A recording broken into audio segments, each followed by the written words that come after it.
I have Meghan Markle's full trademark rejection letter, and I brought DC lawyer John Witherspoon in with me on this one, and oh my goodness, you guys, he's got some choice words to say about this one. Megsy, you might want to close your ears.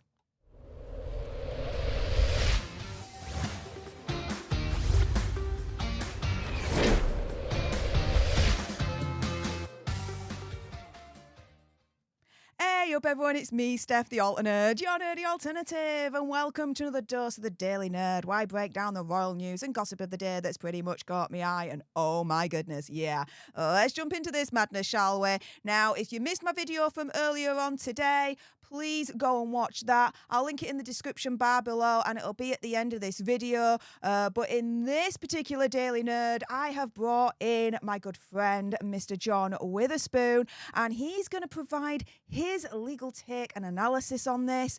By all means, as always, he's not providing any legal advice or anything of that nature. It's just his reaction, and he happens to be a DC lawyer, so he knows his shiz. But, John, let's start off with essentially your initial reaction to it all. You've read through it. What was your initial reaction to this rejection letter? Well, first, Steph, thanks for having me on. It's nice to speak with you and your audience. My initial reaction to this letter was, this is not anybody's finest hour. Let me just say that without being too disparaging of the attorney who was involved or her law firm or anybody else.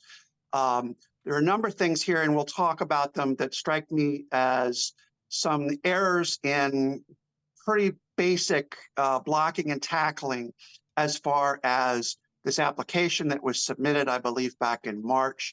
You know, one of them, the most obvious one being the lack of a signature where there needed to be a signature. I mean, come on, this is really basic stuff. But there's some other things that are sort of nuanced, and that's what we can talk about a little bit. But as I said, it's kind of unfortunate that this happened. From Meghan's perspective, I would say, not only because this is a setback, you do not want stuff like this to happen because it's an enormous distraction, but at the same time, it's also embarrassing. And as we know, she's very sensitive to criticism of anything that happens that is deemed derogatory. I mean, you think back to the issue that she had about the status of I think it was Archewell, and the forms that they were supposed to file with the state of California. They didn't get filed. The governor, Gavin Newsom, had to come out and make a comment to try and clean up the mess and stem some of the bleeding. But this strikes me as, in a way, sort of more of the same type of issue. So we can discuss it. Yeah, and let's get to discussing it, because there are essentially 5 issues that the Trademark Office highlighted when it came to their rejection of Megsy's trademark application for American Riviera Orchard. So the first one is requirement to disclaim descriptive wording. So it says applicant must disclaim the words American Riviera, all international classes, and Orchard for international classes 29 and 35 because they're primarily geographically descriptive and merely descriptive of applicants' goods and services. And they say commonly used nicknames for geographic locations are generally treated as equivalent to the proper geographic name of the place identified. So it seems like if she wants her brand name trademarked, she needs to go back to the drawing board and figure out a new name. Am I right in my assessment there? Well, I would say you're partially right. What you've outlined, going back to the drawing board, that's one option. The other option that she has is to file a statement, basically, that says, I am not claiming the exclusive use of the term American Riviera or Orchard or anything like that. I think what the Trademark Office is trying to avoid is a situation where they would give her a trademark on those terms, and then for somebody else to come along and say, you know, we want to have American Riviera Orchard beer or American Riviera Orchard, you name it. And in fact, I think I believe there's already an American Riviera Orchard bank and maybe some other businesses. So what the trademark office does not want is for her to have some sort of exclusive claim that she can then use to attack other people who come along who want to do something else affiliated with the term American Riviera. So that's, I think, what they're getting at. And when they talk about disclaiming, then it's basically trying to prevent that issue from coming up in the future. So I think she can keep American Riviera Orchard, but she's got to go on record as saying, we're not trying to claim this as ours and ours alone, because it's too broad a term. It's a geographic region. There are too many other people who might want to come along and use this, and we're just not going to allow you to do anything that might make it exclusively yours, if that makes sense. That does make sense. I don't imagine that Megxie will go down that route. I think she's very, very controlling in terms of her image and her brand, and to not have full control and exclusive rights and trademark over the name of her brand, I think would be a nightmare for someone like Megxie. So I would think that she'd go the other way and go back to the drawing board. But potentially it's not just going back to the drawing board with, the name of the brand, but it looks like in terms of the second issue that the Trademark Office outlined, the actual logo as well. So requirement to amend the mark description. And so it says here, descriptions must be accurate and identify only those literal and design elements appearing in the mark. In particular, the current mark description indicates that the letter O appears in the mark. However, the letter is not clearly visible or highly stylized, that it's unrecognizable as a letter. Furthermore, the description is incomplete because it does not describe all the design and literal elements in the mark. For example, it omits the word in American Riviera Orchard appearing in the mark. Now, I don't know if you've heard this, John, but have you heard of the theory that actually her logo, when you look at it a little bit closely, she's actually, opinion, conspiracy theory, whatever, put in HRH, that it kind of outlines the HRH situation, which she's not supposed to be able to use whatsoever. So when you look through that particular section of them, essentially, from what I can tell, rejecting her logo, what are your thoughts and analysis on that? Well, let me just be charitable and say I've never been terribly impressed with that logo. I can't call myself a designer or a visual artist in any shape or form. But the first time I saw that logo, I just sort of thought, okay, what am I looking at here? And I think that's the reaction a lot of other people have had. I will say that after studying it for a significant amount of time, I was able to pick out an A, I was able to pick out an R, but I do agree with this examiner who said, I don't see an O in this logo anywhere, which I agree with 100%. I cannot find an O in there. And as for the HRH, I don't know. It could be there. It could not be there. I don't know. Certainly, I suspect that, I would not put it past Meghan Markle to try and weasel in something like that as a little inside joke to herself. I don't know. That's not really part of what this action letter is concerned about. I don't know what the logo overall is supposed to represent. I know H.G. Tudor has some very derogatory comments about it. If you've seen his video where he talks about it, an octopus that is involved in a certain activity, and I'll just leave it at that. You can, Steph, you can ask H.G. Tudor to go through the rest of that the next time you have him on as a guest. Yes. But I think everybody sort of looks at it and says, gosh, this looks like something a middle schooler, an eighth grader would doodle out on the top of the page when they're in class and they're bored, not listening to the teacher. So anyway, the examiner looked at this and said, I see some flaws here. The description of it does not match what I see on the page when I look at this. I'm sure somebody might turn around and say, oh, yes, there is an O in there somewhere. But anyway, he has decided that this is an issue for him. At this point in the process, his word, needs to be listened to, and there needs to be either a revision of some sort of the logo or a revision of the description before they can move forward. All right. Well, another thing that she needs to listen to when it comes to this rejection letter from the Trademark Office is the requirement to amend the identification of goods. And so apparently, the wording in the identification of goods is indefinite and must be amended to further specify. So from what I can gather here, what their gripe is in terms of what she's tried to trademark for goods and services, it's either essentially too broad or she hasn't put it in the right class, in the right international class, in the right section to be able to trademark. And for me, I'm like, well, hang on a minute.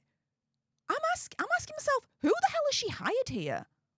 Like, these kind of mistakes you don't hear about publicly often, if not at all, right? And so you've got someone that has filled out this trademark application, whoever it is, and what they're trying to trademark, it's either too broad or they've put it in the wrong international class. To me, it just seems like this is just a Mickey Mouse outfit, whoever she's using. And these mistakes seem to be very, very stupid. I mean, I'll say this. I know you'll be a little bit more kinder and professional given, what you do, which is fair enough. So I'll say it. I don't give a shiz. But yeah, this just seems very ridiculous, really, at this point. I can't disagree with you 100%, I will have to say. As far as the particular attorney of record on this application is concerned, she does not appear to be a novice. This is an attorney who has her office in Century City, which is Los Angeles. The firm that she's with is a worldwide firm. They have dozens of offices in the United States. They have more offices around the world. They have an office in Azerbaijan. They have offices all over Asia, and in the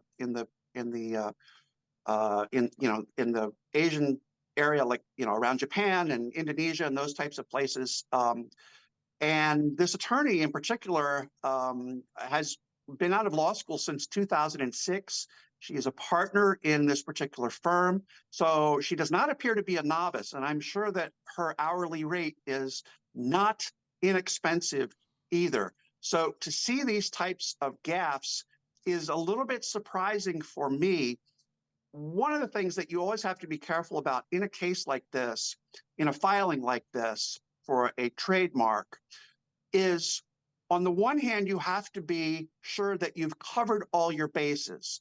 And clearly they have tried to do that in this application. If you look at the number of goods that they are trying to affiliate with the term American Riviera Orchard, I think you've talked about it in the past. It's food, jams, jellies, dog biscuits, tableware, napkins, on and on and on and on and on.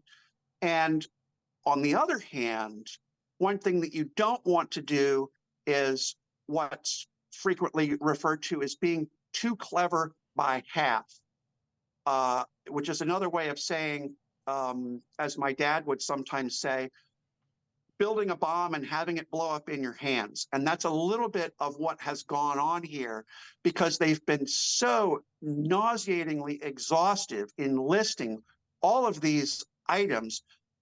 I would go so far as to say a lot of which will probably never see the light of day under the trademark American Riviera Orchard. I can't imagine that she's going to try and hawk all of these different items to the public, because people just are not interested in buying Meghan Markle American Riviera Orchard knives, forks, and spoons, as just one example.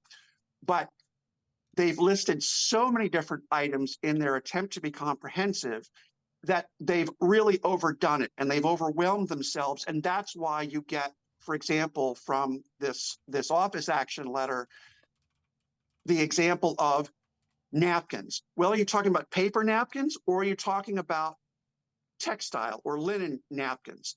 Those are the types of nuances that they ended up missing because they were trying to be so comprehensive and covering all their bases. They kind of, lost track of the big picture and making sure that they were getting all of these categories done correctly. And that's why the examiner at the patent office kicked this back and said, hey, you've got to do a little better here. You've got to give me more guidance. Well, going along, the same lines of this whole issue of international class and either it being too broad or just not in the right class whatsoever, there was another issue linked to all of this, which is the multiple class application requirements. So the application identifies goods or services in more than one international class. Therefore, applicant must satisfy all the requirements below for each international class based on Trademark Act Section 1B. So 1, list the goods and or services by their international class number in consecutive numerical order, starting with the lowest numbered class. And number 2, submit a filing fee for each international class not covered by the fees already paid. So, in a nutshell, when you read through this section, what does this all mean for Megzy? What went wrong? What can she do to fix it? Can she fix it? What's going on here? Well, I go back to my previous answer. This is just more of the same. They've gotten too clever by half. They've listed all of these things without realizing that, okay, this particular item, item X, could go in this class, or it might go into both potentially. So you need to make sure you satisfy the requirements of this class, and you've got to pay the appropriate fees as well if you want this in multiple classes. So again, it's just more sort of basic blocking and tackling that they need to go back and make sure all the I's are dotted and the T's are crossed in order to satisfy this trademark examiner. By the way, let me just point something out as well. This individual who reviewed this application, and this is not specific to Meghan's case or ARO's case. This is an attorney, probably a well-qualified attorney, probably making in excess of $100,000 a year as the person who's reviewing this application. This is not just some file clerk or some clerk from the post office type of position. No, this is a well-qualified attorney, probably intends to spend his career with the United States government, or spend his career at a minimum in the trademark area by starting out as a trademark examiner reviewing applications like this, and then either staying with the trademark office, the USPTO, or moving into private practice later on. But this is not just some flunky who's picking out things that are random faults with this and trying to get in the way and gum up the works with this. Yeah, but someone who does seem to be a flunky is Megzy, because in the 5th issue that's in this trademark application rejection letter, she didn't sign it. Like, what is this mess, John? Like, it says here, requirement to properly verify application. The application was unsigned because applicant did not provide a signature. Thus, the application is not properly verified. Like, what? Now it says to verify an application is to make a submission under oath in an affidavit or supported by a properly signed declaration. Like, John, what is this? I'm just like facepalm moment. This one, right? You don't need my help to analyze this. The jokes write themselves. I don't know who was supposed to sign it. I don't know if she was supposed to sign it personally, if her attorney could sign it on her behalf as her agent. I don't know. But again, I talk about basic blocking and tackling. Not a lot needs to be said about this. Yeah, I think this is like the biggest gaffe of all. Like, to me, it's like, well, like I said in my previous video earlier on today, like 99 times out of 100, when you're submitting an application, whatever it might be, you got to sign it at the end. Like, how can you not sign an application? This is insane. But like you say, no one needs any help with the 5th issue and really, analysing it. It says exactly what it says on the tin. She didn't sign it. what the freaking deuce, really, at that point. But I mean, overall, John, what are your thoughts, your evaluations about this whole debacle and this rejection letter? Well, there are a number of opportunities here to do what in legal terms is called curing. And one of the interesting things about this action letter, if you go back up to the top, it says this is I believe it starts out by saying this is a non-final office action. It's right there in the middle of this. You just passed it. It's right in the middle of the screen. Yeah, non-final office action. Now go back down a little bit. There you go, right there. Okay. Non-final office action. What this is saying is, hey, I went through your application. I found all these problems with it. It's almost like a teacher coming back and saying, hey, I read your paper and I've got these issues with it. So you need to go back and fix this stuff because you haven't done a good enough job. And one thing that's interesting and nice about this is that at various points, this attorney from the trademark office has said, hey, if you change this to something else, then that'll probably be okay. And so they make some suggestions as to how to get around some of these issues. And all of these things can be cured and resolved to the satisfaction of this examiner. One other thing I'll mention about this that I should have mentioned previously, in terms of the problems that this lawyer came up with, this trademark examiner lawyer came up with on this application, was that he didn't just go through and say, for instance, on the business of American Riviera Orchard being not appropriate because it refers to a geographic area. It's not just him saying, well, you know what, I've never seen this before, but I don't like this. And I personally think this has a problem associated with it that you need to go back and change. That's not the issue here. The issue is, and as he has pointed out in this letter, there is well-established case precedent and application precedent for that being something that the trademark office is not going to put up with and is not going to tolerate. So there are places in here, and you kind of skipped over them, which is fine, where he refers to previous cases where the trademark office and even the appellate level of the trademark office, in other words, the people who are a level above him as a trademark examiner, they've come back and said, yeah, we're pretty settled on all of this stuff.